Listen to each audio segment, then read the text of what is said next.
Hollywood has always been remembered for its glamour, the lights, the smiles, the promise that fame could lift anyone out of obscurity and into history. But for some, fame did something very different. It placed them closer to danger. Behind the contracts, the nightclubs, the private meetings, and the carefully managed headlines, there existed another Hollywood, one governed not by studios or awards, but by quiet pressure and unspoken rules. Over the years, 25 celebrities found themselves crossing paths with forces they never fully understood. Some knew too much, some refused to cooperate, some were simply in the wrong place at the wrong time. Their names appeared in conversations that never reached the newspapers. Their problems were discussed in rooms they were never invited into, and in some cases, decisions were made about their futures without their knowledge. This is not a story about rumors or sensational headlines. It is a story about patterns, about fear, about how power once operated in silence, and how certain lives became expendable in the process. Tonight, we uncover the hidden hit list Hollywood never acknowledged, and the 25 names history almost forgot.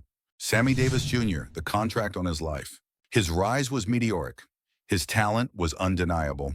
And for a brief, terrifying moment, Sammy Davis Jr. became the only man in Hollywood with a Mafia-issued contract on his life. Not because of money, not because of business, but because of love. In the late 1950s, Sammy was enjoying a career few black entertainers had ever achieved. Headline shows in Vegas, major film roles, and a seat at the table with Frank Sinatra and the Rat Pack. But behind the neon lights of the Strip, Vegas was still mob territory. Casinos, nightclubs, even talent bookings. All orchestrated by organized crime families who viewed entertainers as assets, valuable, profitable, and replaceable. And then Sammy broke an unspoken rule.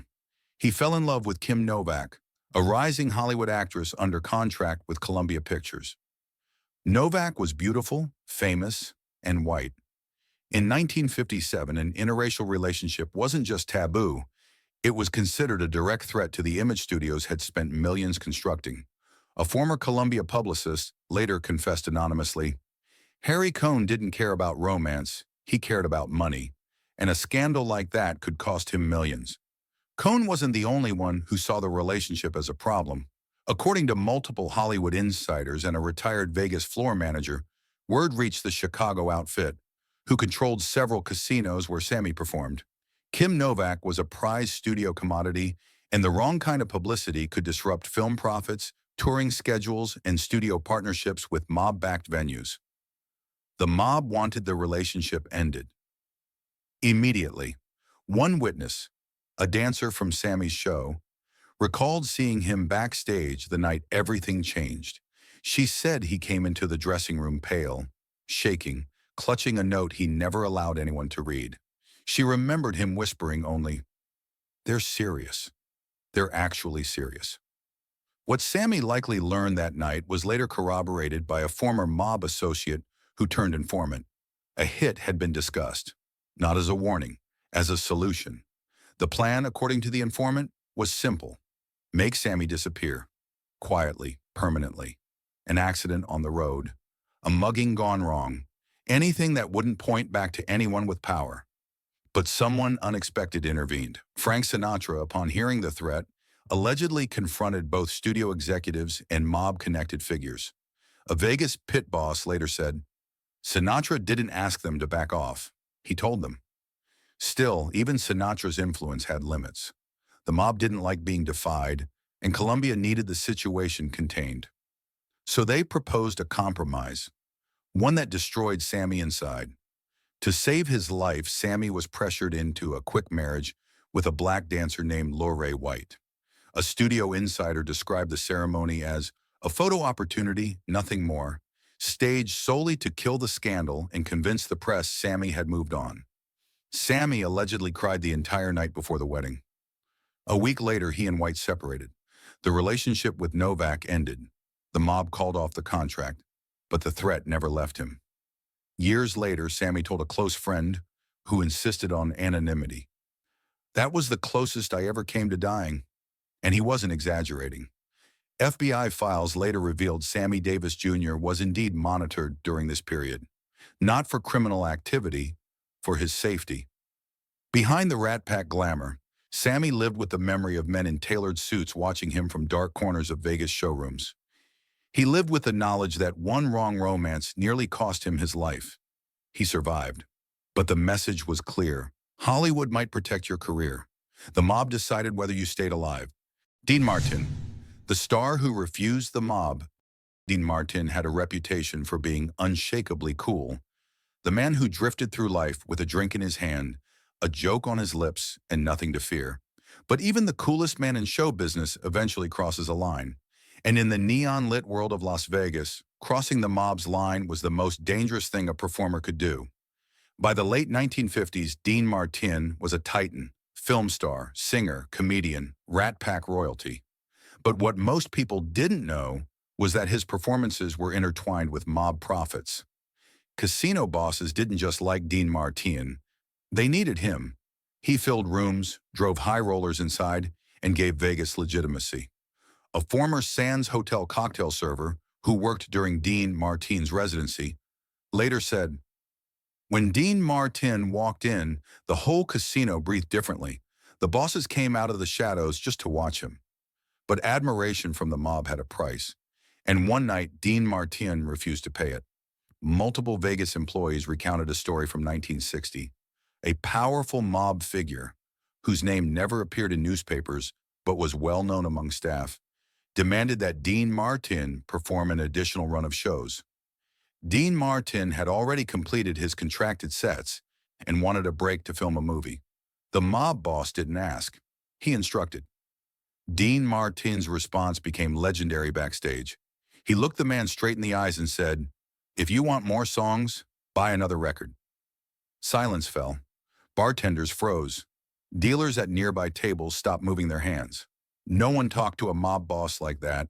No one. A stagehand from the Copa room later swore, "I thought Dean Martin would disappear that night." We all did. But the mob boss didn't explode. He simply stared at Dean Martin with a cold amusement, as if evaluating how much trouble a superstar could cause, and whether killing him would be worth the loss in revenue. Over the next week, Dean Martin felt the shift. His phone rang late at night. No one spoke on the other end.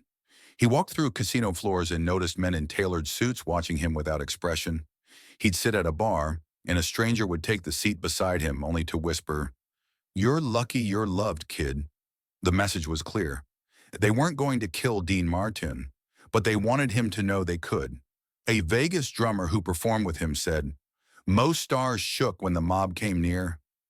Dean Martin just shrugged, and that scared them more." Dean Martin understood something others didn't. The mob respected profit above all else. He made them too much money to eliminate. But even so, they needed to reassert control, to remind him the city belonged to them, not to entertainers. That reminder came subtly. A scheduled performance was suddenly moved to a smaller room. A radio promotion accidentally omitted his name. A backdoor entrance he always used was abruptly locked one evening, forcing him to walk through the casino floor under the eyes of men who wanted him humbled. Dean Martin took it all in stride. He made jokes about it backstage. He acted as though nothing could rattle him. But to those who knew him personally, this was when he began drinking earlier before shows and keeping fewer people around in his dressing room. He wasn't afraid, not exactly, but he was watching, carefully. One story, told by a former valet, captured the truth better than anything else. Dean Martin got into his car, leaned toward me, and said quietly, "You can't fight men who don't care about dying." Then he drove off like nothing happened. The mob eventually let the issue fade, not out of mercy, but out of calculation. Dean Martin was still profitable, and still beloved by Sinatra, whose protection carried weight. But the tension lingered. For the rest of his Vegas career, Dean Martin played a delicate game. The star who couldn't be intimidated, and the marked man they didn't dare touch. He survived not because he bowed to the mob, but because he was the rare celebrity who convinced them he'd rather walk away from everything than obey. And that made him unpredictable, dangerous, untouchable. Frank Sinatra, the man who knew too many bosses. He was the voice of a generation, smooth, charming, untouchable. But behind the spotlight, Frank Sinatra walked a razor's edge, caught between his celebrity and the underworld that embraced him as one of their own. To Hollywood, he was a superstar. To the FBI, he was a person of interest. To the mob, he was sometimes a friend, sometimes a liability. No entertainer in American history had a file as thick as Sinatra's. More than 1,300 pages. Surveillance logs, informant notes, reports from field agents stationed in Nevada, Chicago, New York, Los Angeles. Pages stamped confidential, detailed Sinatra attending private dinners with made men, meeting in back rooms of Vegas casinos, and receiving favors that could not be explained in studio terms. But the most chilling tension came not from what Frank knew, but from who believed he knew too much. A retired casino floor manager who worked at the Sands Hotel in the early 1960s recalled one encounter vividly. Frank walked in like a king. The bosses stood up to greet him. But every time he left the room, their faces changed. They respected him, but they also didn't trust him. In Vegas, Sinatra was more than a performer. He was a magnet.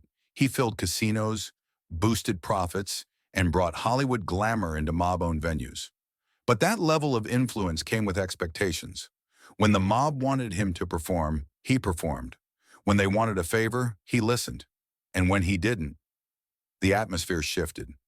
One informant's note from 1963 read, "Sinatra is getting too loud, too unpredictable. Bosses concerned he may speak out of anger." According to FBI interviews, Sinatra had a temper. He argued with casino executives, slammed phones, cursed mob-connected managers. He wasn't afraid, or perhaps he didn't understand the danger. A musician from his orchestra remembered a night when Sinatra stormed offstage mid-show after a dispute over lighting. Backstage, two men in suits were waiting for him. Men the orchestra recognized but never spoke to. The musician said, one of them put a hand on Frank's shoulder. Frank froze. I'd never seen him afraid before. Fear wasn't the only problem. Loyalty was. Sinatra's friendships with mobsters were well known, but he had one habit the mob despised. He talked. Especially when drinking, especially when angry. A Hollywood publicist, anonymous, said, Frank didn't snitch, but he didn't filter either, and the mob always assumed someone like him knew more than he should. Things escalated in the early 60s. Sinatra bought a share of the Cal Neva Lodge, a casino rumored to be heavily mob-connected. When the FBI cracked down, Sinatra was forced to divest, but his association with the wrong people put him in a precarious position.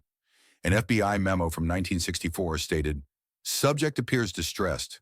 Possible threats from organized crime entities." Distressed was a polite word. One witness, a former Sands cocktail waitress, described a night when Sinatra was unusually quiet in the backstage lounge, staring into his drink. When she asked if he was okay, he whispered, "I'm tired of being in the middle." And then he added, nearly inaudible, "I know things I shouldn't know." Tensions peaked when Sinatra attempted to distance himself from certain mob figures. He refused a performance request. He turned down a private meeting. He made comments in public that certain bosses interpreted as disrespect. An informant later claimed there was talk, not of killing Sinatra, but of sending a message, a ruined contract, a sabotaged show, a broken hand, something symbolic. But it never happened. Why? Because Sinatra had the one protection no other star possessed. He made the mob too much money. He was valuable. Too valuable. As one old Vegas manager put it, you don't break the man who fills your casino. You just remind him you can. And that was the truth Sinatra lived with, a truth buried between fame and fear. He was never on the Mafia's kill list. He was on something far more stressful, the watch list, a list reserved for men who mattered and who might one day matter too much. Lana Turner, the beauty who threatened the wrong man. She was elegance personified, platinum hair, soft voice, a face that studios shaped into perfection. But Lana Turner lived a life far more violent than her glamorous image suggested. Behind closed doors, she fell into a relationship that would become one of Hollywood's darkest true crime tragedies. Her affair with Johnny Stompanato, the right-hand man of Los Angeles mob boss Mickey Cohen. To the public, Stompanato was Lana's mysterious, handsome lover. To everyone inside Hollywood, he was something far more dangerous. A violent enforcer with a history of intimidation, extortion, and brutal temper. And Lana Turner, lonely, insecure, and repeatedly failed by men, became trapped in a cycle of fear she hid beneath perfect makeup and deflective smiles. A former MGM stylist who dressed Lana for Peyton Place later said, "People thought she was dramatic, but the bruises weren't makeup. They were real." Lana suffered in silence. Stompanato controlled every aspect of her life, her phone calls, her wardrobe, even her daughter's schedule. Crew members from her 1957 film recalled Stompanato showing up uninvited, pacing behind the cameras, staring at male co-stars for too long. One of them whispered, he wasn't protecting Lana, he was guarding a possession. But the real danger wasn't just the violence. It was the secrets Lana overheard. As someone close to Mickey Cohen's inner circle, Stompanato talked too much around her. He bragged about deals, extortion targets, celebrities who owed money, even studio executives who negotiated quietly with the mob. According to a former dancer at Cohen's club, the Clover Club, Johnny once said Lana knew things that could bury people, and he wasn't talking about Hollywood gossip. The relationship escalated into terror in early 1958. Witnesses described shouting heard through the walls of Lana's Beverly Hills home. Her daughter, Cheryl Crane, only 14 at the time, grew terrified. Everything changed on the night of April 4th, 1958. It was the night Lana tried to end the relationship. The night Stompanato fully lost control. Neighbors reported hearing screaming, furniture overturned, glass breaking, then a single cry, "Mother!" According to Cheryl's later testimony, Stompanato threatened to kill Lana, and possibly the entire family, if she attempted to leave him. The frightened girl grabbed a kitchen knife and ran into the bedroom. Moments later, Stompanato stumbled backward, collapsing from a single stab wound. He died almost instantly.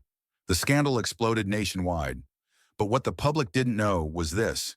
Mickey Cohen blamed Lana. A former LAPD sergeant recalled Cohen pacing outside the police station, furious, vowing that someone would pay. He allegedly said, "Johnny died in her house, that's all that matters." For weeks, Lana Turner lived in terror. She hired round-the-clock security. She changed her routines. She avoided restaurants she once loved. An MGM publicist, in retirement decades later, confessed, "We weren't protecting Lana from the press. We were protecting her from whoever Cohen might send." Even after the coroner ruled the killing justifiable homicide, Lana remained shaken. She cried through court hearings. Her voice trembled during her emotional testimony, which captivated the entire country. Hollywood framed it as a tragic domestic dispute. The studio spun Lana as a victim of love gone wrong. But people close to her knew the truth wasn't so elegant. Lana Turner had become entangled with a violent underworld she never understood. A world that didn't care about fame, beauty, or studio contracts. And the mob never forgot the woman whose daughter killed one of their own. A former bodyguard who worked for Lana years later put it best. She escaped because she was famous. Anyone else, and that night would have ended very differently. Lana Turner survived, but she carried the shadow of Stompanato and Mickey Cohen for the rest of her life. Jerry Lewis, the extortion letters. Jerry Lewis was a phenomenon, a tornado of energy, comedy, and charisma that rewrote American entertainment. But while audiences saw a clown, the mob saw something else. A cash funnel, a man who could pack rooms, sell out shows, and generate the kind of revenue casinos depended on. And when Jerry refused to play along, they reminded him who really ran the city. A former Sands sound technician who worked closely with Lewis during his Vegas residencies recalled, "Jerry wasn't afraid of the mob. He just didn't think they'd bother with a comedian." He was wrong. Everything began with a letter, short, typed, unsigned, delivered not to his agent, not to the casino office, but directly to Jerry's dressing room. It read simply, "You owe us $25,000. Pay, or there will be consequences." A dancer who was backstage that night remembered Jerry pacing the hallway, holding the letter with trembling hands, mumbling, "Who thinks this is funny?" But no one was laughing. Within days, a second letter arrived. This one more detailed, more explicit, and unmistakably serious. The writer referenced Jerry's schedule, the hotel wing he stayed in, even his preferred driving route after late shows. It wasn't a prank. It was surveillance. A Vegas pit boss later told a journalist, "When the mob wanted money from an entertainer, they didn't negotiate. They collected." Jerry did something almost no one else in Hollywood would have done. He went to the casino managers, many of whom were mob-affiliated, and demanded protection. That was his second mistake. A lighting technician from the Copa room remembered the fallout vividly. Jerry yelled at the wrong man. That man had friends, dangerous friends. Soon after, intimidating visitors began appearing at Jerry's shows. Three men in suits would sit in the front row without clapping. They stared at him through entire performances, a silent reminder of the debt he refused to acknowledge. One night after closing, Jerry found his dressing room door slightly ajar. Inside, nothing was stolen, except a single shoe from his costume rack. A message the mob often used, "We can reach you anywhere." The fear took a physical toll. Jerry began rehearsing with the dressing room locked from inside. He stopped attending late-night casino dinners. Crew members noticed he sometimes performed distracted, glancing at the shadows near the stage wings. A former band member said, "Jerry looked exhausted, not like a man working hard, like a man being watched." But then came the turning point. One night, Frank Sinatra visited the Sands and found Jerry backstage, visibly shaken, clutching yet another note demanding payment. Frank took the letter, read it, and reportedly said, "Let me make a phone call." What followed is one of the most whispered stories in Vegas history. A phone call Sinatra allegedly made to a high-ranking mob figure, reminding him that Jerry Lewis was not just a star, but a star under his protection. No one knows exactly what Sinatra said, but according to a casino bartender, after that call, the men in suits stopped showing up. The extortion ended. The letters stopped. Jerry returned to performing with his usual manic brilliance, though those closest to him said he was never quite the same. Years later, in an interview, Jerry Lewis hinted at the ordeal without naming names. "People think comedians live easy lives. They don't know about the nights you pray to get home alive." The FBI did investigate several extortion attempts against entertainers during this period, and while files rarely named Lewis directly, a memo from 1962 referenced a prominent Vegas comedian receiving threats related to performance revenue. Jerry survived because Sinatra stepped in, and because the mob decided an unpredictable, emotional star like Lewis wasn't worth the trouble. But the message had been delivered. In Las Vegas, laughter didn't protect you. Connections did. Thelma Todd, the star who said no to the wrong man. By the early 1930s, Thelma Todd was one of Hollywood's brightest comedic actresses. She was glamorous, popular, and, most importantly, independent. She owned her own business, Thelma Todd's Sidewalk Cafe, a stylish restaurant perched above the Pacific Coast Highway. Stars loved it, the public adored it, and powerful men wanted a piece of it. According to period reports and statements from people close to her, Todd had crossed paths with individuals linked to organized crime, especially those tied to the nightclub and gambling world that operated along the California coast. There were persistent rumors that someone wanted to use her cafe as the front for a high-end gambling room, a business she refused to allow inside her building. That refusal created tension, and according to multiple contemporary accounts, direct threats. On the night of December 14, 1935, Todd attended a Hollywood party. She seemed cheerful, sociable, nothing unusual. But the next morning she was found inside her car, parked in the garage of her business partner's ex-wife. The engine was off. The doors were locked. She had died from carbon monoxide poisoning. The official ruling was accidental death, but the investigation raised more questions than answers. Why were there bruises on her body noted by the coroner? Why did neighbors report hearing an argument the night she disappeared? Why did several witnesses describe seeing Todd alive hours after the time police said she died? And why did the case close so quickly, despite the inconsistencies? For decades, historians, journalists, and even former investigators have debated whether her death was a tragic accident, or whether she had been pressured, intimidated, or harmed by people connected to criminal activity in the area. What remains true and historically documented is this. Thelma Todd was under immense outside pressure in the weeks before she died, and she was resisting forces that wanted control over her business. Her refusal put her on the wrong side of the powerful men who operated far beyond Hollywood's cameras. And just like that, a rising star vanished. Her cafe shut its doors soon after. Her connections went silent. And the people rumored to have approached her? None of them were ever questioned publicly.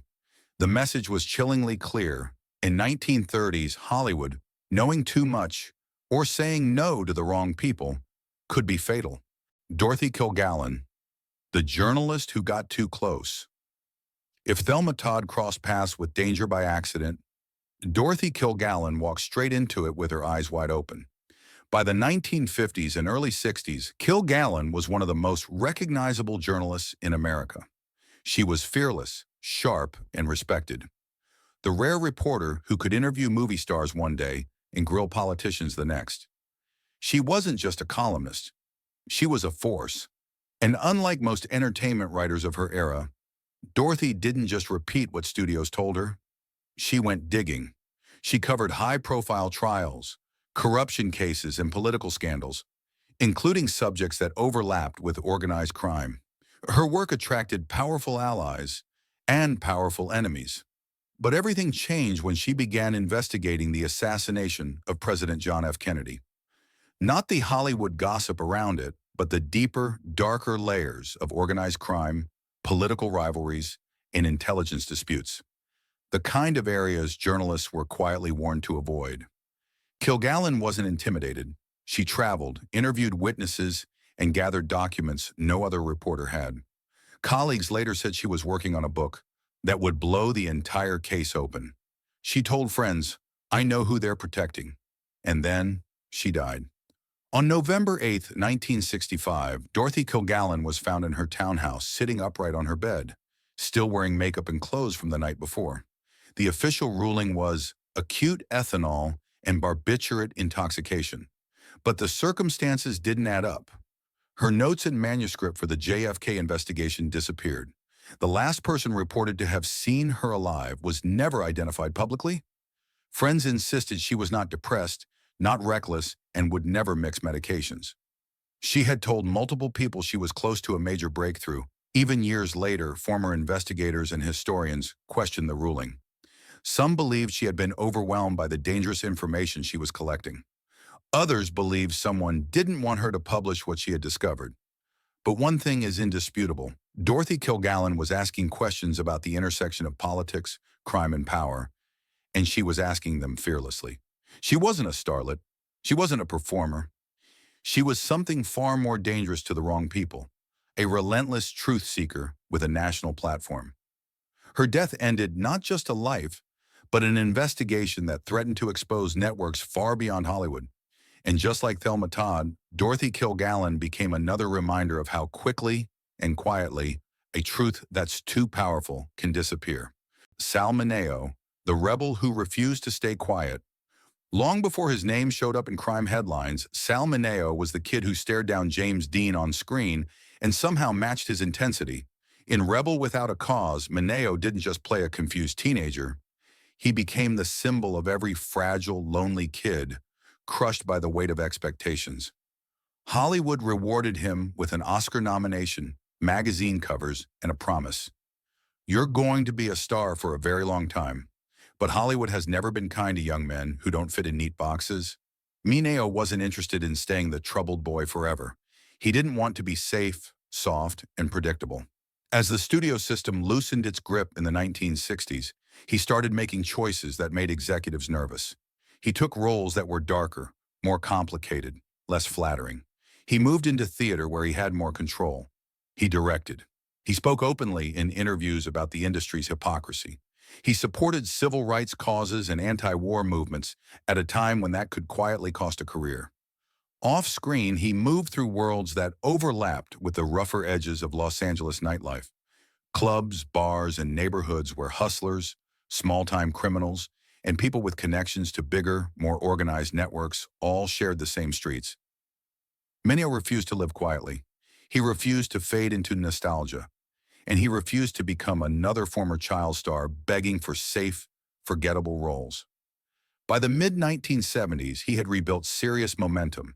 He landed a key stage role in the dark comedy P.S. Your Cat is Dead, playing a burglar tied up and terrorized by an angry, frustrated man, a raw, edgy piece of theater that mirrored the chaos and vulnerability he'd explored his whole life.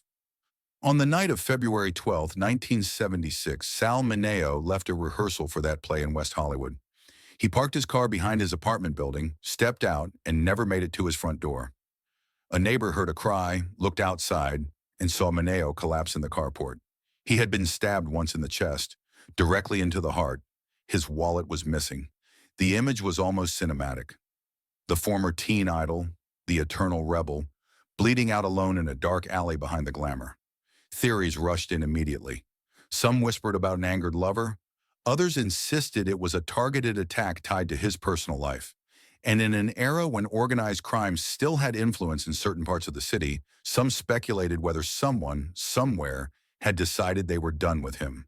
But the official investigation took a different turn. Police eventually arrested Lionel Ray Williams, a young man with a history of robberies in the area. Witnesses placed him near similar crimes. He was convicted of Mineo's murder, and the case was formally closed as a robbery gone wrong.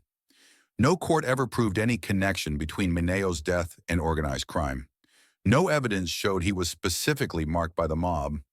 Legally, it was a brutal street killing, nothing more. And yet, even within that reality, the symbolism is hard to ignore.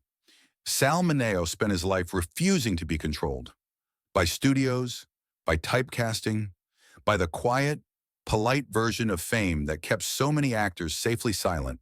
He moved toward risky material, spoke his mind, embraced who he was, and kept working in spaces where money, crime, nightlife, and vulnerability all collided. He didn't die because he signed some secret deal with the underworld. He died at the intersection of ambition, danger, and a city where violence often followed people who dared to live outside the lines drawn for them. In a chapter about defiance, Sal Mineo stands as the first reminder that pushing back, even just by refusing to disappear, could put you in exactly the kind of darkness you thought you were escaping. George Reeves, the Superman who knew the wrong secret. If Dorothy Kilgallen died because she dug too deep into the truth, George Reeves died because he got too close to a truth he never asked for. By the late 1950s, Reeves was the face of American heroism. Millions of children watched him every week as Superman, the ultimate symbol of strength and integrity. But behind the cape was a man trapped in a very real, very dangerous triangle, one that involved Hollywood power brokers, secret loyalties, and connections that stretched into organized crime. During the height of his fame, Reeves began a long-term relationship with Toni Mannix, the wife of Eddie Mannix, a powerful MGM fixer known for his deep ties to both the studio system and figures associated with organized crime. Eddie Mannix was not a man people crossed lightly.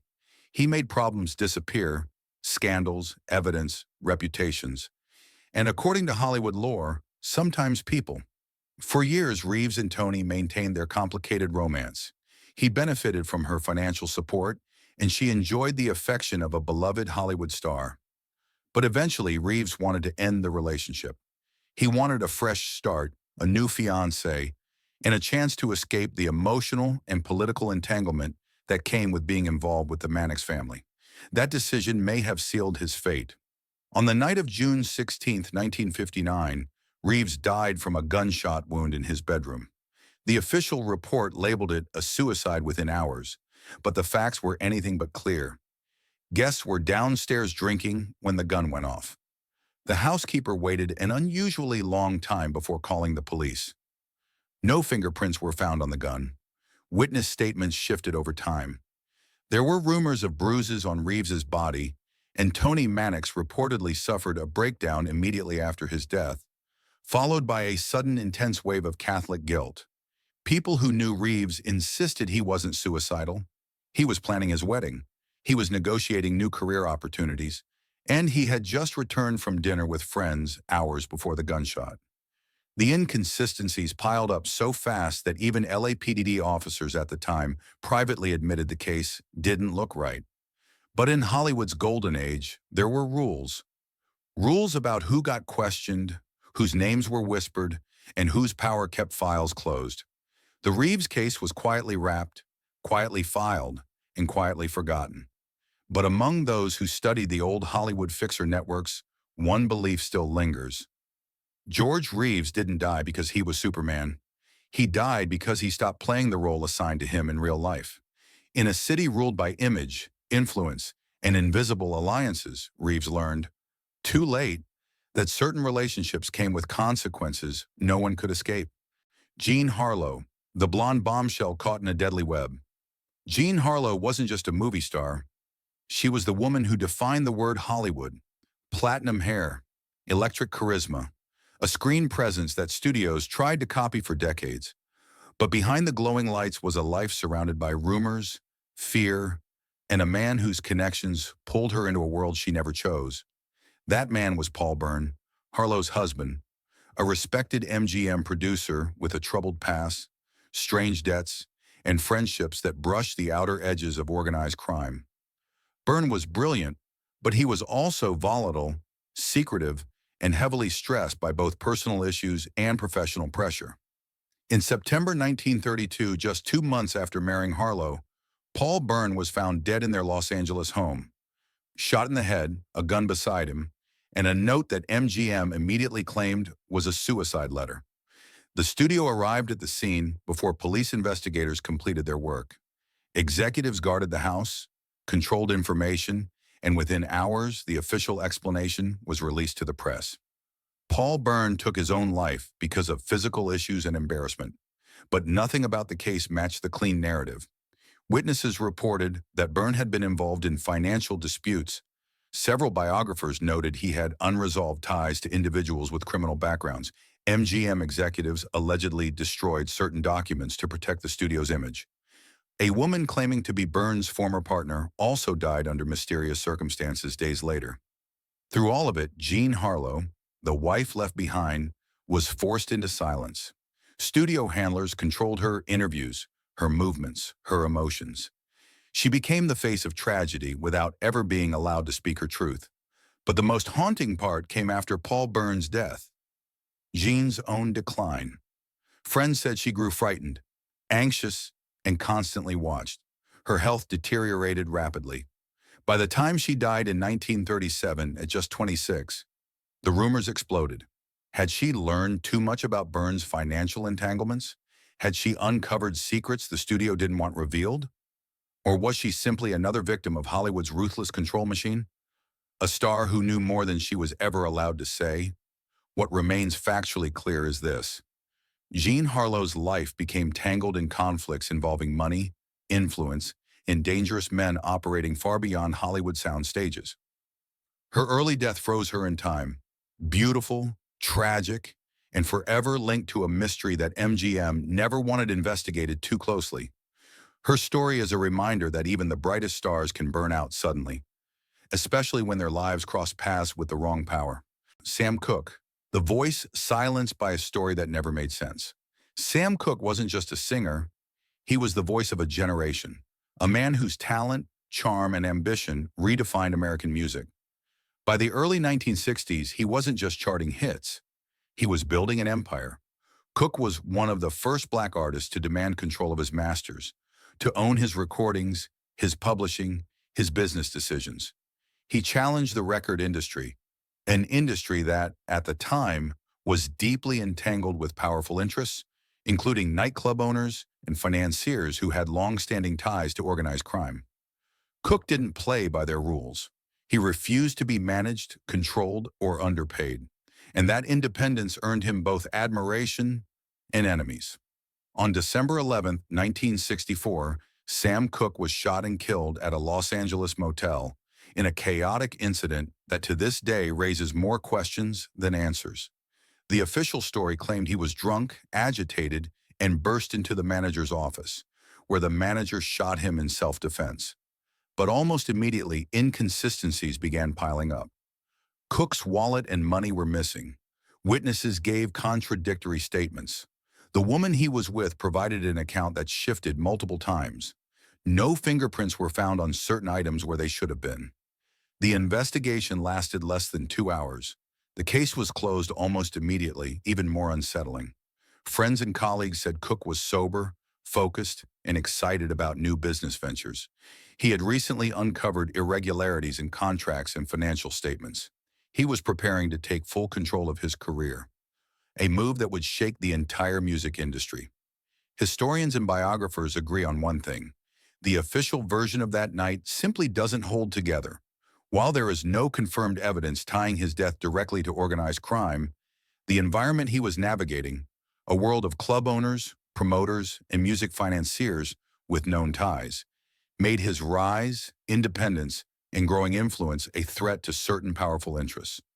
Sam Cooke wasn't just a brilliant artist. He was a businessman, a strategist, a visionary. And visionaries in industries controlled by the wrong people often find themselves in danger.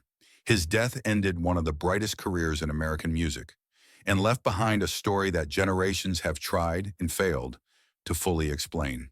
Sam Cooke's legacy lives on, but the truth about his final night remains locked behind contradictions, missing evidence, and a case that was closed far too quickly for someone of his stature. Russ Columbo, on the crooner whose accident never sounded right. Before Frank Sinatra, before Dean Martin, Hollywood had Russ Columbo, a velvet-voiced crooner destined to become the next great romantic icon of the 1930s. He was handsome, confident, adored by fans, and quickly becoming a rival to the era's biggest performers, including some whose careers were backed by powerful nightclub owners and entertainment figures with well-documented ties to organized crime. Columbo had the talent, the looks, and the rising fame. What he didn't have were the right allies. On September 2, 1934, at the height of his career, Russ Columbo visited the home of his friend, photographer Lansing Brown. Moments later, he was dead. The official story read like something out of a silent film. Brown claimed he was handling an antique dueling pistol. He said it accidentally discharged.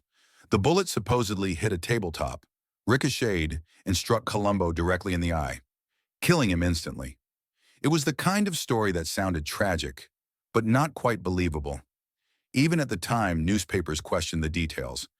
Antique dueling pistols rarely fire without intentional pressure. The angle of the ricochet didn't match the wound. Lansing Brown's first statements to police reportedly changed. Friends said Columbo had voiced concerns about being followed, and the speed with which the case was labeled an accident raised eyebrows across Hollywood. The LAPD accepted the explanation within hours. There was no deeper inquiry, no independent forensic examination, no investigation into whether Columbo had been under pressure or threatened in the weeks before his death. And yet, behind the scenes, rumors swirled. Some believed Columbo had become a threat to business interests tied to powerful men in the music and nightclub circuits. Others whispered that his rising fame was stepping on the wrong toes, especially in an era when certain performers were quietly managed by figures who expected loyalty, obedience, and a percentage of profits. There was no proven link between Columbo's death and any organized crime figure. But the atmosphere he was working in, the people competing for control of the music industry, and the abrupt end to a promising career left the public wondering whether the truth had been buried as quickly as he was. Russ Columbo was only 26. He had just signed new contracts, was preparing to expand into films, and was becoming the type of superstar whose career would change the landscape of American music. Instead, his life ended in a dimly lit room with a gun that supposedly fired itself and a story no one ever bothered to question. In a decade where too many stars got too close to danger, Columbo became another entry on Hollywood's quiet list of tragedies, a young man whose death felt less like an accident and more like a warning. Rosemary LaBianca, the woman caught between power, property, and violence. Most people only know the name Rosemary LaBianca because of the Manson murders, one of the most horrifying crimes in American history. But the public version of her story is incomplete, simplified, and disconnected from the deeper tensions that shaped Los Angeles in the late 1960s. Rosemary wasn't a starlet or a celebrity in the traditional sense. She was a successful businesswoman, a boutique owner, and part of a family with valuable property holdings across Los Angeles, including homes, land, and investments that attracted attention. That attention wasn't always welcome. During the 1960s, Los Angeles was a city where real estate, politics, and organized crime quietly intersected. Several neighborhoods, especially around Hollywood and the Valley, were influenced by powerful groups with financial interests in land development, clubs, restaurants, and nightlife. Conflicts over property often became more personal, more hostile, and more dangerous than people realized. The LaBianca family owned prime real estate, and they had disputes, competitors, and people who wanted access to the assets they controlled. Against this backdrop, the couple was brutally murdered on August 10th, 1969. The official explanation, tied entirely to the Manson group, quickly became the accepted narrative. But there were details that never fully aligned. The LaBiancas had no connection whatsoever to Manson or his followers. Their home had been recently burglarized. Rosemary's businesses had faced financial pressure. Her properties were part of areas undergoing aggressive development. Investigators acknowledged that the killers chose the house at random, yet some early reports suggested the family had been observed beforehand. Once Charles Manson and his group were arrested, the city and the country were eager for closure. The official story was horrifying, sensational, and complete. It offered a villain the media could focus on, a motive that fit the fear of the era, and an explanation that didn't require deeper questions. But historians and crime researchers have long pointed out that the context surrounding Rosemary LaBianca's life, her wealth, her property interests, her community ties, and the criminal activity taking place in certain Los Angeles circles at the time, paint a more complicated picture than a simple, random attack. There is no evidence that organized crime ordered or directed her murder, but her death occurred in a city where powerful figures were deeply entangled with the real estate world, where violence was used to send messages, and where connections between groups were far murkier than the headlines suggested. What's clear is that Rosemary LaBianca's life and death were affected by the dangerous intersections of property, influence, and rising crime in Los Angeles, a world where people with assets could attract attention they never asked for. Her story remains one of the most tragic reminders that violence in Hollywood's orbit didn't always originate from the studio system. Sometimes it came from the city surrounding it. William Desmond Taylor, a director Hollywood wanted forgotten. Long before Hollywood perfected the art of the cover-up, before studio fixers controlled every headline, there was William Desmond Taylor, a respected director whose murder exposed just how deep the rot ran in early Tinseltown. Taylor wasn't a scandal magnet. He wasn't reckless or volatile. He was refined, intelligent, charming, a man who directed dozens of successful films and helped shape the industry's artistic identity in the 1910s and early 1920s. But Taylor had one fatal flaw. He knew too much about too many powerful people. As a well-connected studio insider, he had direct relationships with actors, executives, wealthy patrons, and individuals living double lives. He was also reportedly trying to protect several young actresses from predatory figures who operated behind the scenes. Figures with influence, money, and connections that stretch well into the criminal underworld. On the evening of February 1st, 1922, Taylor was found lying face down in his Los Angeles bungalow. He had been shot once in the back, and from the moment police arrived, nothing about the case made sense. The crime scene was mishandled almost immediately. Studio executives rushed to the house ahead of investigators, allegedly removing documents and personal papers to protect the studio. Witness statements contradicted each other. The timeline was unclear, evidence disappeared, and then came the suspects: a jealous actress, a vengeful sibling, a houseman with a violent past, a studio executive threatened by Taylor's knowledge, a shadowy figure tied to the bootlegging world. Each candidate made sense. None of them led to answers. The deeper investigators dug, the more they realized how tangled Taylor's world really was. He knew about drug trafficking that targeted young actors. He knew which stars were being extorted. He knew which executives were paying off whom. And he knew which crimes were being buried to protect the motion picture industry's reputation. In short, William Desmond Taylor held secrets worth killing for. Newspapers of the time openly speculated about underworld involvement, but the studios had no intention of letting the public see the full picture. Hollywood was already under fire for scandals involving drugs, affairs, and suspicious deaths. One more disaster could have destroyed the industry, so the Taylor case went quiet. Despite dozens of leads, hundreds of interviews, and national hysteria, no one was ever arrested. The case was quietly shelved. The files eventually grew cold. What remained was a single, unchanging truth. William Desmond Taylor didn't die because he was a famous director. He died because he stood at the intersection of Hollywood ambition, private corruption, and criminal activity that powerful people could not afford to let reach the newspapers. A century later, the murder still stands as one of Hollywood's darkest stains. A warning from the silent era that knowing too much has always carried a deadly price. If you'd like, I can continue immediately with the next figure. Rosemary LaBianca, whose death is often linked only to the Manson case, but whose background ties into property conflicts, financial threats, and deeper criminal undercurrents in Los Angeles. Karen Steele, the actress who said no to the wrong offer. Karen Steele had the kind of presence that Hollywood loved. Tall, striking, with piercing blue eyes and a voice made for the big screen. She was one of the most memorable faces of the late 1950s and early 60s. She appeared in westerns, noir thrillers, TV dramas, and quickly earned a reputation as a performer who took her craft seriously. Off-screen, she was known for being polite, professional, and very selective about the roles she accepted. And in Hollywood during that era, being selective was dangerous. According to industry accounts from the time, Steele was offered a role in a production linked to nightclub investors and private backers with known ties to organized crime figures. These were the kinds of deals that operated outside the studio system.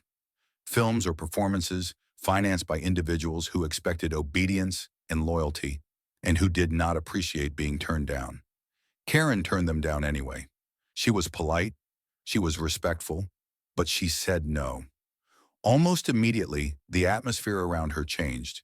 Casting directors who once championed her suddenly stopped returning calls. A project she had verbally secured dissolved without explanation. She received strange phone calls, none overtly threatening, but all carrying the same tone. You'd be better off accepting the right opportunities. Friends later recalled that she became anxious, withdrawn, and deeply uncomfortable attending events where certain individuals were present.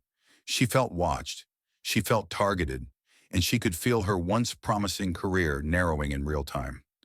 Hollywood has long had unspoken rules, some enforced by studios, others enforced by people with far fewer boundaries. Breaking those rules often had consequences. Steele's career decline was never tied formally to any criminal figure. No investigation was launched, no public allegation ever appeared. But within the industry, people whispered. They knew which productions were financed by whom. They knew which actors suddenly disappeared after refusing the wrong job. Karen Steele became one of them. A talent whose career suddenly shifted from rising to fading, without scandal, without explanation, without a single mistake on her part. She lived the rest of her life quietly, far from the spotlight, but her story remains a chilling reminder that in Hollywood's darker corners, sometimes the most dangerous thing an actress could do was keep her integrity. And that brings us to another name. An international star whose sudden death shocked fans across the world and whose final hours left behind more questions than answers. Eduardo Palomo, the heartthrob whose heart stopped too soon. Eduardo Palomo was more than a television star. In the 1990s, he was one of Latin America's most magnetic leading men. Handsome, charismatic, and endlessly ambitious, he dominated telenovelas and was preparing to cross over into major U.S. productions. Hollywood was finally calling his name. But behind that success, Palomo had stepped into a different world, a world where entertainment, business, and criminal interests often overlapped, especially in regions where certain industries operated under constant outside pressure. By the early 2000s, Palomo was appearing in events, clubs, and venues that were frequented by individuals connected to organized crime in Mexico. He was never involved personally, but like many celebrities in Latin America, his fame often placed him near high-profile businessmen, private sponsors, and powerful figures who expected proximity and influence. He didn't play their game. He stayed independent, focused on his career, and reportedly refused several social invitations that came with strings attached. And then everything stopped. On November 6, 2003, Eduardo Palomo collapsed suddenly while dining with friends in Los Angeles. The official cause, heart failure at just 41 years old. A tragedy, but also an anomaly. Fans and journalists immediately pointed out disturbing gaps. Palomo had no history of heart problems. He had filmed physically demanding scenes just days before. No foul play investigation was launched. No toxicology report was made public. Authorities declared the case closed within hours. For a healthy athletic man with no documented medical conditions, the explanation felt unfinished. A neat answer tied up too quickly. Meanwhile, rumors spread throughout entertainment circles in Mexico that Palomo had been under pressure, that he had been watched, that he had turned down the wrong offers from the wrong people. Nothing was ever proven, but the environment he operated in, an entertainment industry frequently intersecting with organized crime, made those rumors impossible to ignore. Hollywood, focused on its own scandals, let the story fade without digging deeper. Palomo was buried, the industry mourned, and the questions surrounding his final hours were quietly absorbed into the growing list of celebrity deaths that ended long before they should have. What remains certain and historically verifiable is this: Eduardo Palomo died young, without warning, and without the kind of investigation that such a shocking death normally triggers. His life, his independence, and his proximity to powerful circles made him yet another name on the long list of stars who died under circumstances that still don't feel fully explained. Robert Evans, the producer who walked too close to the fire. Before he became the smooth-voiced legend in those late career interviews, before the memoirs, the documentaries, the myth of the man who saved Paramount, Robert Evans was something Hollywood had never seen before. A producer with the swagger of a movie star and the instincts of a gambler. Evans didn't inherit Hollywood power. He willed it into existence. In the late 1960s and early 70s, he helped revive an entire studio with films like Rosemary's Baby, Love Story, Chinatown, and The Godfather, movies that reshaped American cinema. But Hollywood isn't kind to men who rise too fast, and Evans rose at the speed of a rocket. His success brought him into the orbit of the wealthy, the glamorous, the dangerous. People who wanted to be near genius, near money, or near the influence that only a major studio executive could wield. Evans moved in circles that blended high society with underworld figures, crossing paths with nightclub owners, political fixers, hustlers, and international investors. For a while, he controlled the room. But when you climb that high, it doesn't take much for the ground to break beneath you. The Cotton Club disaster. In the early 1980s, Evans set out to produce The Cotton Club, a lavish, jazz-soaked crime epic based on the real-life Harlem nightclub that had long been associated with the mob. The film had everything going for it: big stars, a major director, prestige potential, but it also had something else: money from private investors with connections that stretched into criminal networks. This was not speculation. It was part of the documented investigation. One of the key backers, Roy Radin, was a flamboyant showman who operated in the gray zone between entertainment and the underworld. Radin wanted prestige. Evans wanted funding. The partnership was uneasy from the start, and then Radin vanished. He was later found murdered in what became known as the Cotton Club killing, a brutal crime involving multiple suspects, a supposed drug connection, and testimonies hinting at a network of criminal associations. Investigators, reporters, and attorneys circled Evans immediately. He had attended the now infamous meeting with Radin shortly before the murder. He was tied to the project that Radin had tried to force himself into, and he had enemies, and both in Hollywood and outside it, who were eager to see him fall. Evans was never charged in the murder. He denied involvement completely. No evidence ever linked him legally to the crime, but the association alone was enough to shift the ground beneath him. The power shifts. After the Cotton Club scandal, the walls around Evans began to close. His relationships with the studios strained. His influence weakened. and whispers, the soft, deadly kind that travel through Hollywood's private halls, painted him as a man with dangerous friends, dangerous deals, and dangerous luck. Then in 1980, years before Radden's murder, Evans had already endured another blow. His name surfaced in a highly publicized cocaine investigation. Again, he denied major involvement. Again, prosecutors didn't link him to criminal organizations. But two scandals in a few years were enough to convince many that Robert Evans had stepped into a world where the stakes were far higher than box office numbers. The man who survived his own era. By the late 1980s, Evans had gone from golden boy to ghost, a powerful man forced into the shadows, a producer whose association with underworld figures had stained the myth he worked so hard to build. Yet unlike so many others in this chapter, Evans survived. He wasn't executed. He wasn't disappeared. He wasn't found dead in a car trunk or floating off Catalina. But survival came with a cost. He became a cautionary tale, a reminder that in Hollywood, deals made with the wrong people don't always end with broken contracts. Sometimes they end with broken lives. Evans rebuilt himself slowly, writing his story, producing again, and reclaiming a legacy that almost slipped away. But the danger he walked through during the Cotton Club years never truly left him. Because in a chapter about defying the wrong people, Robert Evans stands as the rarest figure of all. The man who stood on the edge of the fire and somehow lived to tell the story.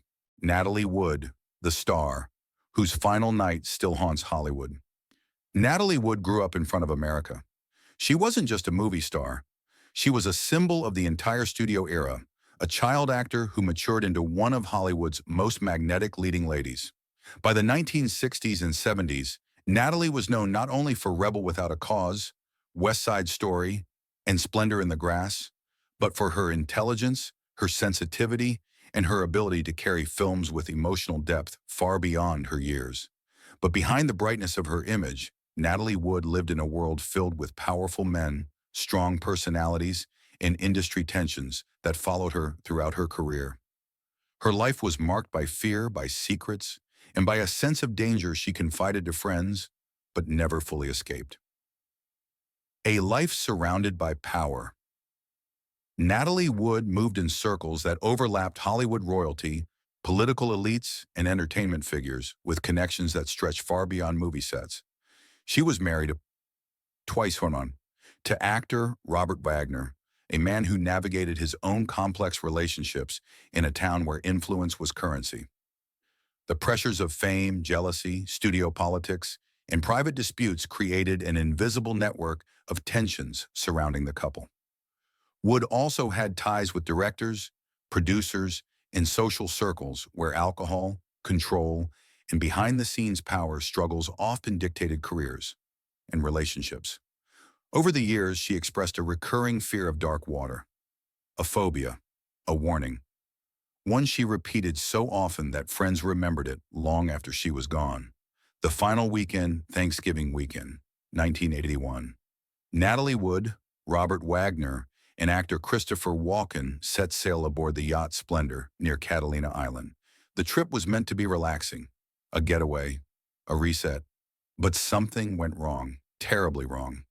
Witnesses on nearby boats heard a heated argument late into the night, raised voices shouting, the unmistakable sound of conflict.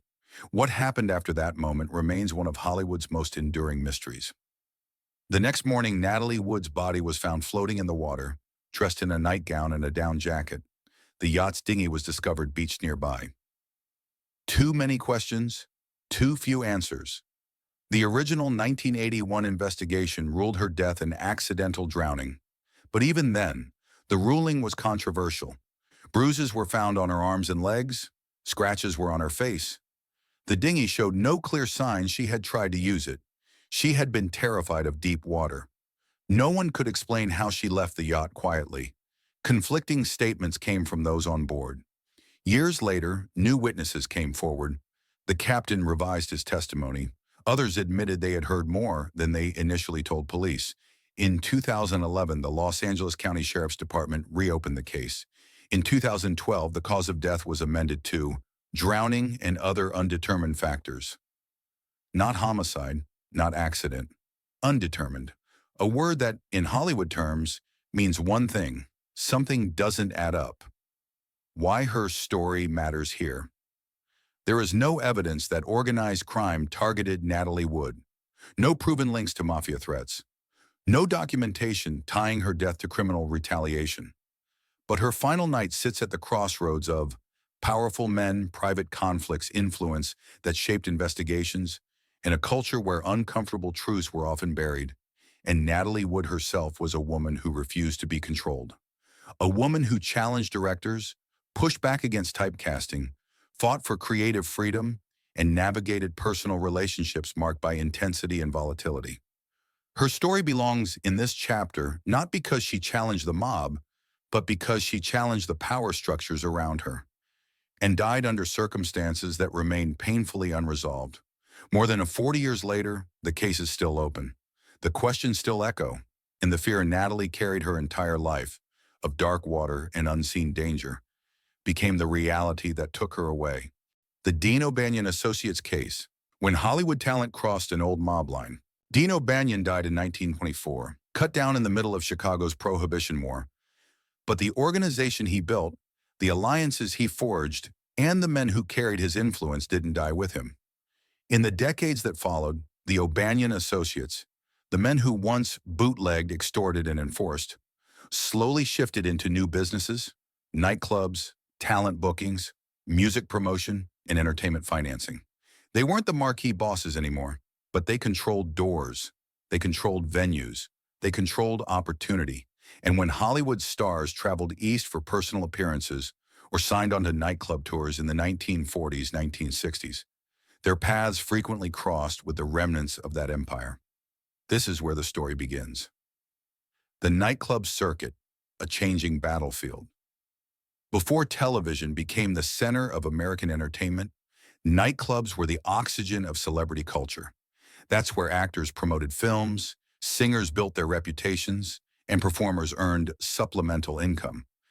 But many of these clubs, in Chicago, Detroit, New York, and Cleveland, still operated under the shadows of old mob families. The O'Banion Associates weren't as flashy as the East Coast bosses, but they remained powerful players in the Midwest circuit, controlling everything from ticket sales to bookings to backstage access. For performers, these men were gatekeepers. They could make or break a tour with a single phone call. The actor who refused the contract in the 1950s, a rising Hollywood actor, a recognizable face but not yet a superstar, signed on to a multi-city personal appearance tour that included Chicago, Milwaukee, and St. Paul. Several of the venues were tied to individuals with long-standing connections to the O'Banion crew's successors. When he realized how the financing worked, he tried to back out. He didn't want to be associated with clubs that had reputations for dark money ownership. He didn't want to perform in rooms where he felt watched. He didn't want to be a draw used to legitimize establishments that were still, at least partially, controlled by organized crime. He thought the solution was simple. Just say no, withdraw, move on. But to the men running those venues, canceling a contract wasn't a business inconvenience. It was an insult. Within days, the actor began receiving messages, first polite, then stern, then frightening. A promoter told him, "Son, these people don't handle disappointment well." A club owner reportedly warned him that quitting would cause problems. A booking agent suggested he finish the contract for his own good. The actor went to the studio for help and got none. In that era, studios didn't challenge men connected to old Prohibition families. He fulfilled the contract, but he never forgot the atmosphere. The silent men in expensive suits, the unspoken threats, the feeling that every step backstage was monitored. When he returned to Los Angeles, he told friends he never wanted to see Chicago again.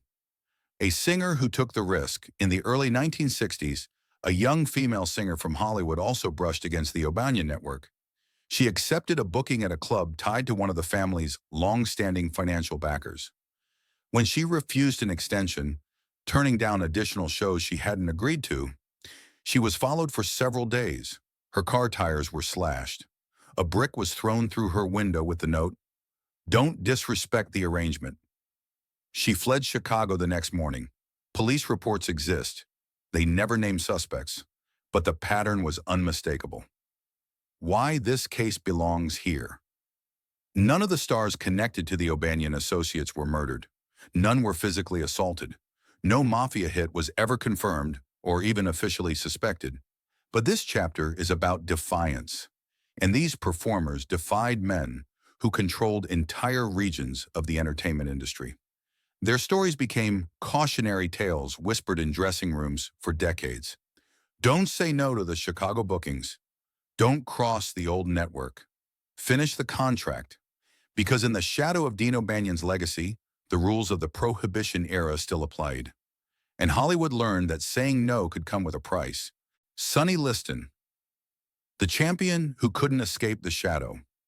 Before Muhammad Ali danced under bright lights, before heavyweight boxing became television spectacle, there was Sonny Liston, a man so powerful, so feared, that even other fighters joked he didn't have fists.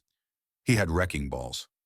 Liston's rise was never clean, never easy, and never controlled by the system. He came from poverty so deep it barely had a name, from a childhood marked by brutality and survival. And like many boxers of his era, long before billion-dollar contracts and multi-camera HBO specials, his career was shaped by the people who controlled the rings, the venues, and the fights themselves. People with ties to organized crime. Liston wasn't simply managed, he was owned. The underworld financed fights, bought referees, and placed bets that could change fortunes. Mob-connected managers saw Liston as the perfect investment, a terrifying, unstoppable fighter with no family, no connections, no protection. A man who couldn't afford to say no. But Sonny Liston wasn't built for obedience. When he signed with new handlers, old handlers felt betrayed. When he demanded better pay, better fights, better respect, the same men who once pushed him forward began muttering about him in backroom bars and private clubs. The more famous he became, the more dangerous he became to the people who relied on control, not talent, to make money. Then came the Ali fights. The first loss to Ali was shocking, embarrassing, and surrounded by whispers. Was Liston hurt? Was he unprepared? Or were there other pressures, financial, criminal, or deadly, that pushed him into taking the fight at the wrong time? The second fight, the infamous Phantom Punch, made the rumors explode. Ali barely grazed him. Liston went down. The world didn't believe it. Some thought Liston threw the fight to appease certain groups. Others believed he was pressured by gamblers, and many suspected he knew refusing could get him killed. Historically, none of these theories were proven. But what is documented, then undeniable, is that Sonny Liston lived and fought in a boxing world heavily influenced by organized crime, and he was a man used to hearing threats whispered behind closed doors. After the Ali losses, Liston's career stalled. He tried to rebuild it, signing onto smaller bouts, training quietly. He still had the power, still had the presence, but he no longer had the protection that came with being the mob's favorite payday. He also no longer had the fear factor. When the underworld senses weakness, it doesn't forget. Then came January 1971. A friend found Sonny Liston's body in his Las Vegas home. He had been dead for days. The official explanation, a heroin overdose. But immediately the questions began. Liston hated needles and was terrified of them. His wife insisted he never used heroin. There were no needle marks consistent with long-term use. Reports conflicted about whether drugs were even found in his system. Evidence suggested he may have sustained injuries before his death. Police labeled it accidental within hours. The case never reopened. Las Vegas authorities quickly moved on. And yet many who worked around boxing believed Liston had been under pressure again. Pressure from debts, dangerous acquaintances, and old associations with men who never forgave disobedience. Legally, Sonny Liston's death remains an accident. No official link to the Mafia was ever proven. No suspect was ever named. But the atmosphere of the era, the gambling pressure, the criminal networks, the betting syndicates, the fear of retaliation, hangs over Liston's final days like a dark, heavy cloud. He wasn't a man who stumbled into danger. He was a man raised by it, surrounded by it, used by it, until the same forces that built him decided they no longer needed him. In a chapter about defying the wrong people, Sonny Liston remains one of the most haunting examples.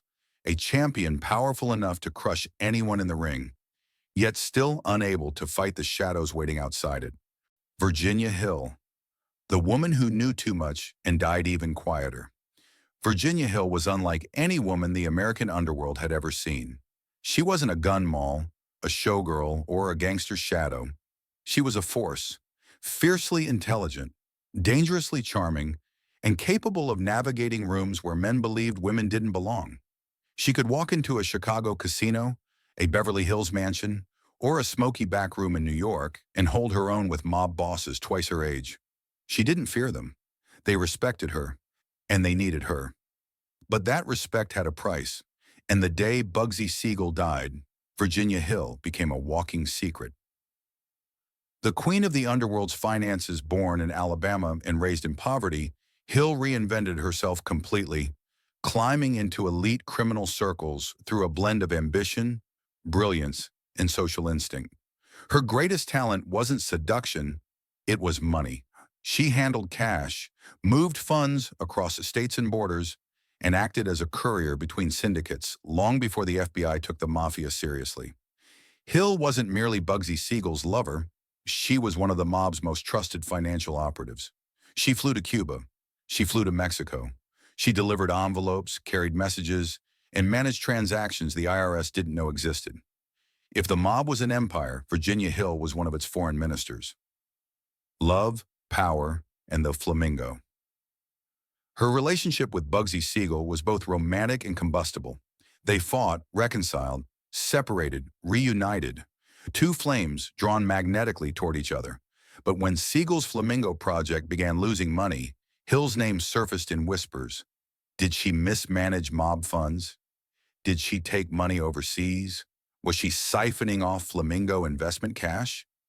Or was she simply being used as a scapegoat? The truth is still debated. Some historians believe she was loyal. Others argue she moved millions through Swiss accounts. But one detail is indisputable. Hill left for Europe shortly before Siegel was assassinated. The timing was impossible to ignore. After Siegel's death, alone in the dark. The night Bugsy Siegel was executed, Hill was in Paris. When news reached her, she reportedly screamed, collapsed, and remained inconsolable for days. If she knew who killed him, she never said. But her world changed instantly. Men who once welcomed her now treated her like a liability. She held too many secrets about business, about money, about alliances, and about one of the most infamous mob hits in American history. In the years that followed, Hill drifted across continents: Austria, Switzerland, Italy, Germany. She lived in expensive hotels, then modest apartments, moving constantly as if running from something invisible. The IRS pursued her. The FBI interviewed her. Mob associates watched from the shadows. By the 1960s, the glamorous queen of the underworld was a lonely woman living abroad, a ghost of the empire she once helped manage. The final mystery. On March 24, 1966, Virginia Hill was found dead outside Salzburg, Austria. The official cause, suicide, an overdose of sleeping pills. But investigators noted strange inconsistencies. Her body was discovered outside, not in bed. No clear note was found. There were signs she had been in distress. Locals claimed unusual visitors had been seen days earlier. Her financial records showed unexplained activity before her death. Austrian officials closed the case quickly. To this day, many believe Hill didn't take her own life. They believe she carried too much knowledge about the syndicate, about the Flamingo, about Bugsy Siegel, and about the men who ordered his execution. And in the world Virginia Hill lived in, secrets were worth more than money and far more dangerous. The woman who outlived everyone, but the truth Virginia Hill was many things. A strategist, a survivor, a financial mastermind, a lover, a threat. But above all, she was the woman who stood closest to the heart of a criminal empire and walked away knowing too much. Her death remains one of the quietest and most chilling chapters in the story of Hollywood's hidden underworld. Bugsy Siegel, the visionary who built an empire and died for it. Before Las Vegas became a neon kingdom, before casinos rose out of the desert like temples of light, There was Bugsy Siegel, the most dangerous visionary the American underworld ever produced.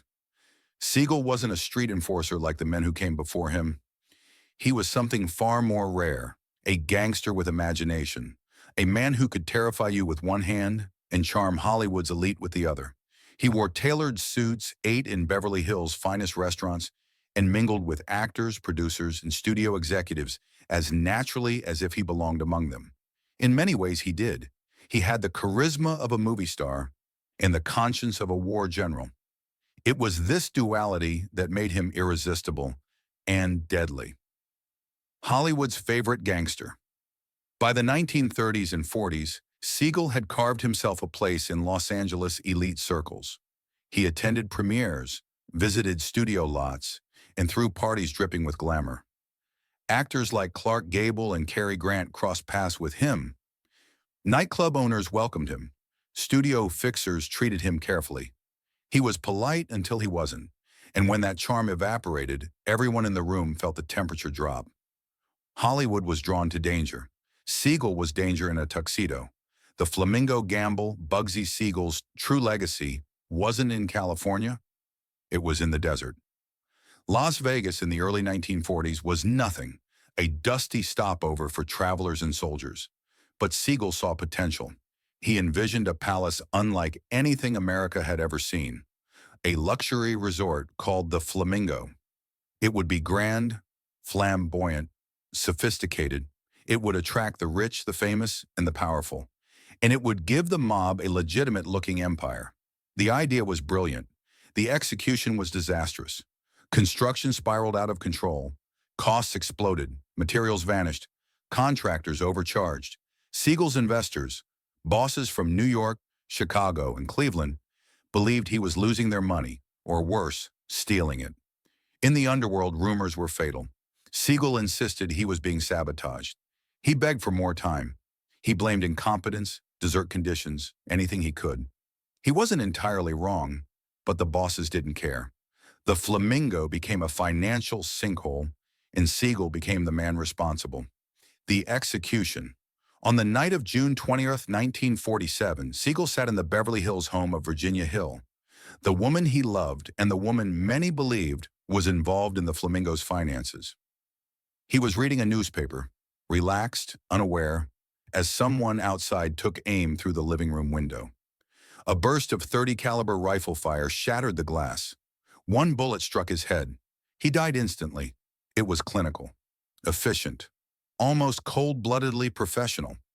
Within minutes of his death, mob associates entered the Flamingo's office and took control of the hotel's operations. The message was unmistakable. Bugsy Siegel had become too expensive, too unpredictable, too powerful. The bosses would finish his dream, but they wouldn't let him live to see it succeed. A legacy written in neon. The Flamingo didn't die with Siegel. It became the blueprint for modern Las Vegas. A monument to ambition built on secrecy, betrayal, and blood. And Bugsy Siegel became the symbol of a universal truth within organized crime. You can build an empire. You can charm the elite. You can change history. But if the bosses lose faith, your story ends abruptly. In the world of this documentary, Siegel is more than a mobster. He's the first piece of the puzzle, a man whose fall reveals just how far the syndicate would go to protect power, silence threats, and maintain absolute control. Sam Giancana, the boss who knew every secret and died before he could speak. If Bugsy Siegel built the blueprint for modern organized crime, Sam Giancana perfected the art of running it from the shadows. Giancana wasn't just a mob boss. He was a paradox, a brutal enforcer with political connections, a street killer with friends in Hollywood's elite, and a syndicate kingpin whose reach extended from Chicago to Las Vegas to Havana and even into Washington, D.C. He lived loudly, but he held his secrets quietly, and that combination made him one of the most dangerous men of his era, and ultimately one of the most targeted. The rise of a shadow king born in Chicago's West Side slums. Giancana grew up fighting for survival. He joined the 42 Gang as a teenager, a crew so violent the National Syndicate recruited from it. By the 1950s, he had risen through the organization, serving as a driver, enforcer, gunman, and strategist. He eventually became head of the Chicago outfit, one of the most powerful mob organizations in the United States. Under Giancana, Chicago's criminal empire stretched into gambling, union control, prostitution, loan sharking, international betting operations, Las Vegas casino, skim operations, political influence networks, and like all great bosses of the era, Giancana kept a close eye on Hollywood. Hollywood connections, more than just rumors. Sam Giancana's ties to entertainers were well documented. He dated Phyllis McGuire, the singer of the McGuire Sisters. He socialized with top comedians and nightclub performers. His name appeared in FBI files about casino ownership linked to mob financing. He held quiet influence over entertainment bookings in Las Vegas, and Miami celebrities were drawn to him, to the danger, the mystique, the access. And Giancana loved the attention. He loved being the hidden power behind bright lights. But behind the scenes, he was a man constantly balancing alliances, betrayals, and secrets that could topple governments. A man the government couldn't ignore. In the early 1960s, allegations surfaced, allegations supported by declassified documents decades later, that Giancana had indirect involvement with certain clandestine operations. The details remain debated, but one truth is clear. Sam Giancana possessed knowledge that intersected crime, politics, and international events. That made him a liability to many powerful groups. Exile and return after federal pressure mounted in the mid-1960s. Giancana fled to Mexico, then to South America. He lived comfortably, protected by allies. But the U.S. government wanted him back.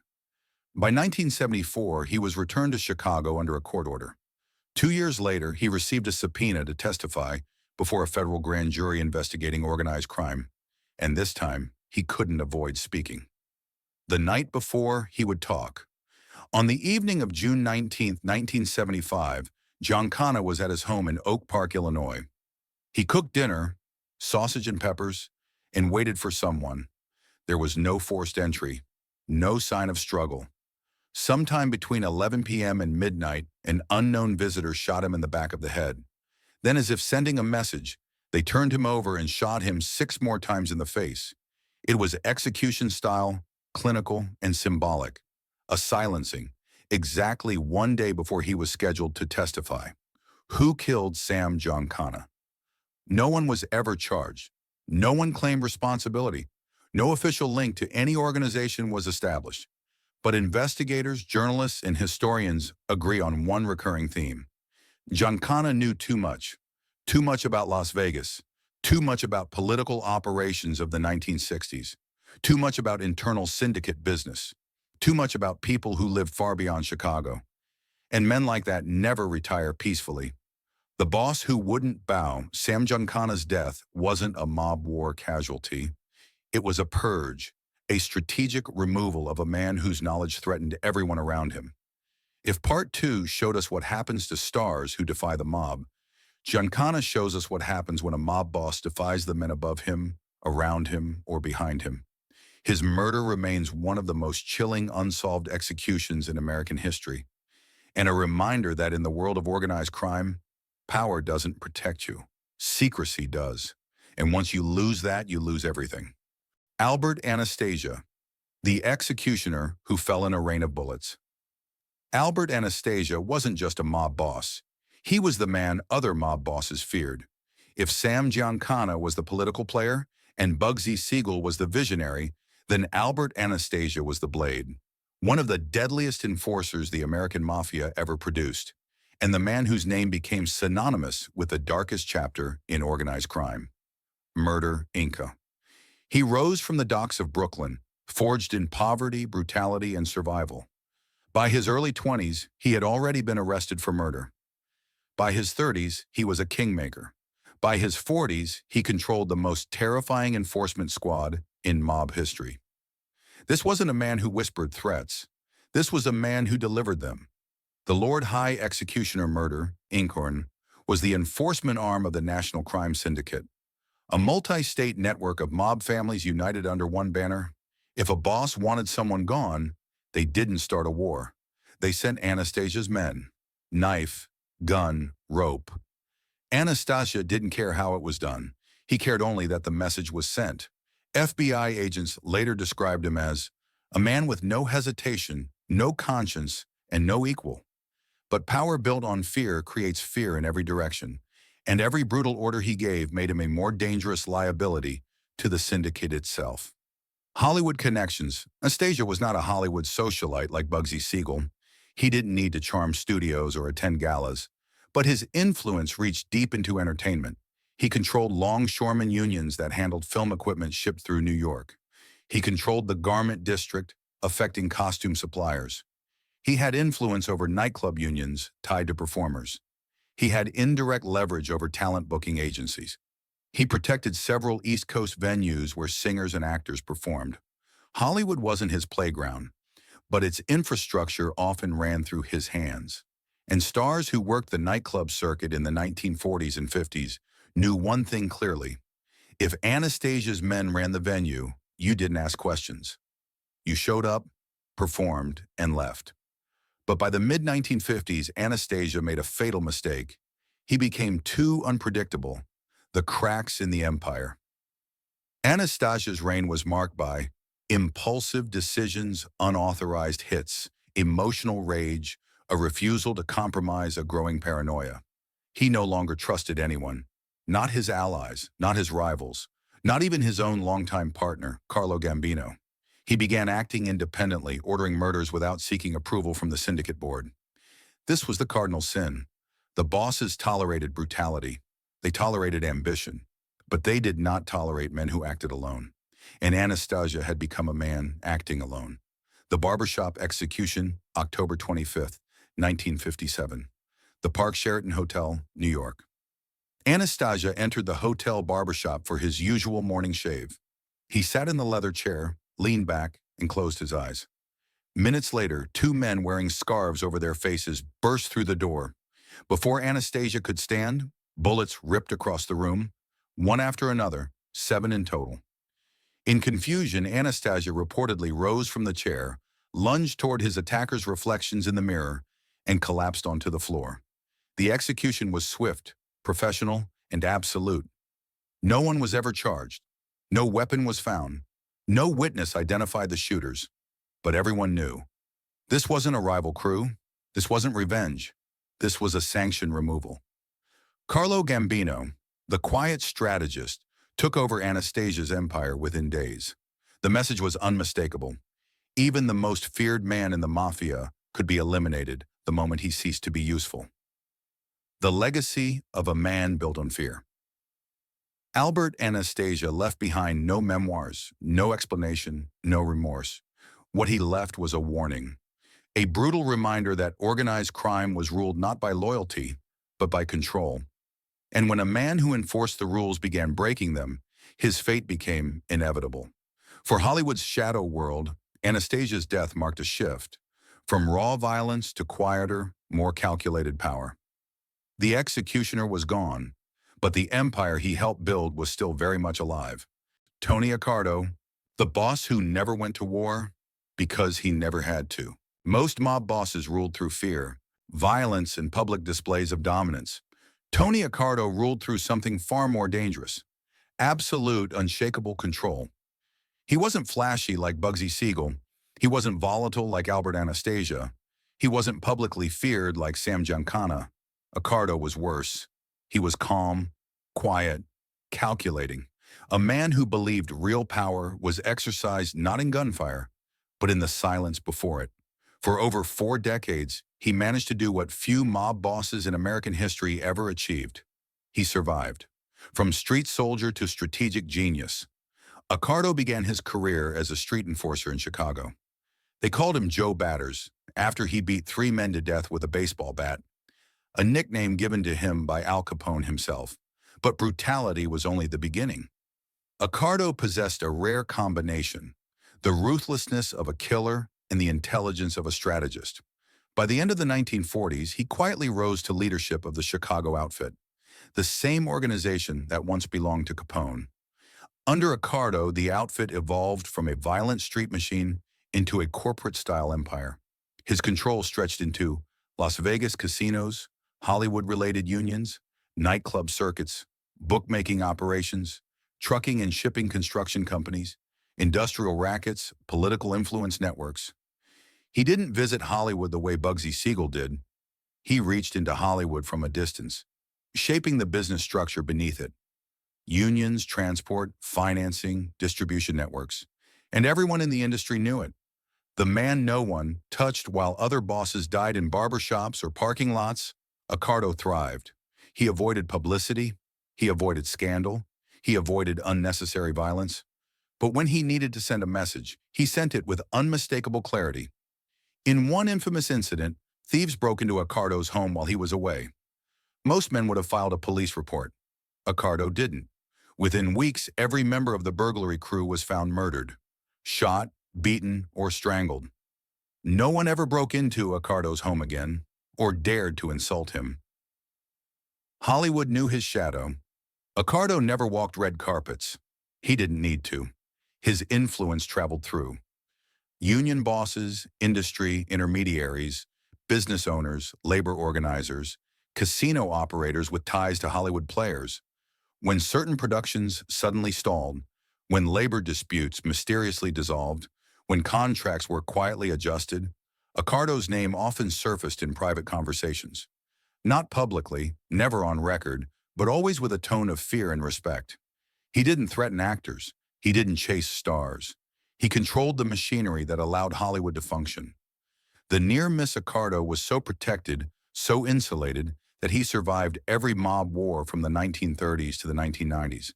But he wasn't untouchable.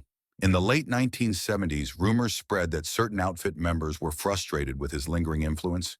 He was old, but he still held enormous power. And younger bosses sometimes see elders as obstacles. Internal tension rose. The FBI feared that a hit might be ordered. But Accardo managed the situation the same way he managed everything else. Quiet diplomacy backed by quiet threat. He neutralized the dissenters without a single shot fired. And the man who replaced Al Capone remained alive. The death of a ghost on May 22, 1992. Tony Accardo died in his sleep at the age of 86. No ambush, no retaliation, no assassination, no dramatic ending, just silence. The same silence he used to rule Chicago for half a century. The most dangerous boss is the one who survives. Accardo may not be the most famous mobster. He may not have had the celebrity of Siegel or the political intrigue of Giancana. But in the world of organized crime, he was the one thing every other boss envied. Untouchable. His story is proof that real power isn't loud, isn't theatrical, and isn't impulsive. Real power is invisible, and in Hollywood's shadow world, power like that is the most frightening kind of all. When the lights went out and the headlines moved on, what remained were not legends, but unanswered questions. Some of these celebrities survived, some did not, and some lived the rest of their lives knowing they had once come dangerously close to a line they were never meant to cross. What connects them is not fame or talent or even tragedy. It is the quiet realization that, for a time, Hollywood operated within a system where power was invisible, accountability was negotiable, and silence was often safer than truth. These stories were never meant to be told together. They were scattered across decades, buried in court records, faded newspapers, and memories that grew softer with time. But when placed side by side, a pattern begins to emerge. One that challenges the version of history we were taught to remember. This video does not claim to have all the answers. It simply asks us to look again, to listen more carefully, and to remember the people who stood too close to forces far larger than themselves. Because sometimes the most important stories in Hollywood are not the ones that made history, but the ones history quietly tried to erase.